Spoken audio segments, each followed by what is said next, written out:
നമസ്കാരം. പ്രാദേശിക വാർത്തയിലേക്ക് സ്വാഗതം. പാലക്കാട് ലുലു മാളിന് മുന്നിൽ കനത്ത ബ്ലോക്ക്.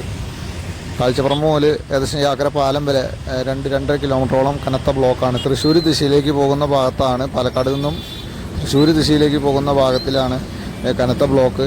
ഏകദേശം ഒരു വാഹനം കടന്നു പോകുന്നത് 3/4 മണിക്കൂറിലധികം സമയമെടുത്താണ്. എമർജൻസി വാഹനങ്ങൾ ഇതിലെയുള്ള യാത്ര ഒഴിവാക്കുക, മറ്റു വഴികൾ തേടുക, മാക്സിമം നിങ്ങളുടെ സുഹൃത്തുക്കൾക്ക് അയച്ചു കൊടുക്കുക. പലപ്പോഴായി ഇവിടെ ബ്ലോക്കുകൾ ഉണ്ടാവാറുണ്ട്. എന്നാൽ വിശേഷ ദിവസങ്ങൾ അടുത്ത് വരുമ്പോൾ കനത്ത ബ്ലോക്കാണ് രൂപപ്പെടുന്നത്. ഇപ്പോൾ സമയം ഏകദേശം 8 മണി പ്രസിദ്ധീകരിക്കുന്ന സമയമാണ്. കനത്ത ബ്ലോക്ക് തന്നെയാണ്. ഏകദേശം 1 മണിക്കൂറായി ഏകദേശം ഇതുപോലുള്ള സമാന രീതിയിലുള്ള ബ്ലോക്ക് വന്നുകൊണ്ടിരിക്കുന്നു.